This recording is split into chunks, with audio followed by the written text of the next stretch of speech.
అంటే ఎవరు ఆవిష్కరిస్తే నా గురించి కనుకోవడం లేదు. నేను ఆవిష్కరించిన మొదటిసారి ఇట్లాంటి ఆవిష్కరణ సభ జరిగినప్పుడల్లా అందరూ కలిసి చేతిలో పుస్తకాలు పట్టుకుని ఫోటోలు దిగుతారు. ఎవరు ఆవిష్కరించారు తెలియదు. అందువల్ల ఆవిష్కరణ చేతుల్లో ఒక పుస్తకం మాత్రమే ఉంటారు. అంతా ఫోటో వచ్చింది ఆవిష్కరణ. మిగతాదంతా అందరూ కలిసి చేసే ప్రదర్శన అంతే.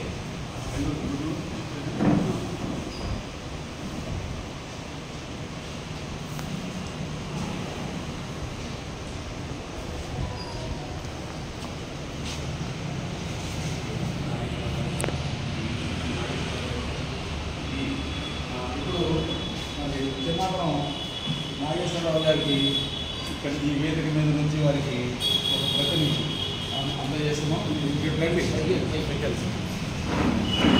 ఆయన సరిగ్గా రైతు చాలా కాలంగా రైతు ఉద్యమాల్లో పనిచేస్తూ ఉన్నారు. నాకు 40 ఏళ్ళ పైగా పనిచేస్తులు ఇచ్చుడు మీరు పట్టుకోండి.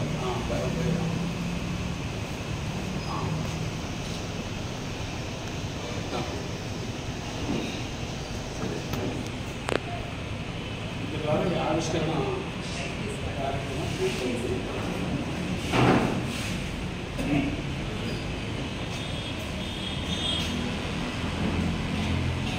మిత్రులారా, కామ్రేడ్స్,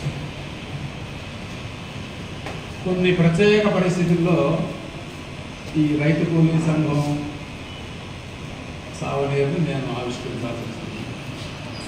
ఆ పరిస్థితులు ఏమిటో నాకంటే ముందే వీరబాబు గారు మీరు చెప్తున్నారంటే నేను మళ్ళీ దాన్ని తిరిగి మళ్ళీ చెప్పవలసిన అవసరం లేదు. రైతు కూలీ సంఘం మహాసభ, రాష్ట్ర మహాసభ ఏలూరులో గత జూన్ 15, 16, 17 తారీఖుల్లో జరిగినప్పుడు నేను కూడా వెళ్ళాను, పాల్గొన్నాను. ఆ కార్యక్రమాలను చూశాను, ఈ ప్రసంగాలన్నీ విన్నాను. ఆ అందులో చేసినటువంటి ప్రసంగాలన్నీ కలిపి ఇప్పుడు ఈ సావనీరుగా దీన్ని విడుదల చేశారు. ఇందులో చాలా ముఖ్యమైనటువంటి ప్రసంగాలు ఉన్నాయి.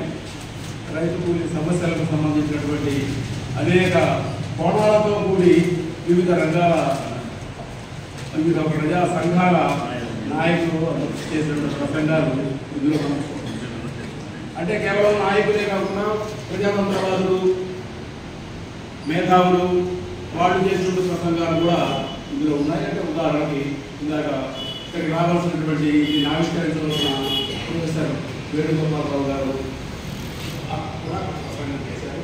అట్లాగే రిటైర్డ్ ఐఏఎస్ ఆఫీసరు కేబుల్ బండ్ల శ్రీనివాస్ గారు ఇట్లాంటి వాళ్ళు వచ్చారు. వారికి సంయుక్త కిసాన్ మోర్చా నాయకులు ఓటే శోభనాథరావు గారు వచ్చారు. ఇంకా అన్ని రైతు సంఘాల కూలీ, వ్యవసాయ కూలీ సంఘాల నాయకులు, వివిధ పార్టీలకు లేకపోతే వాటికి సంబంధించిన వాడు కూడా అందులో ముఖ్యంగా ఈ వామపక్ష పార్టీలకు సంబంధించిన వాళ్ళందరూ కూడా అందులో వచ్చారు, పాల్గొన్నారు, ప్రసంగించారు, సందేశాలు ఇచ్చారు. సరే, వీటిలో నుంచి మనం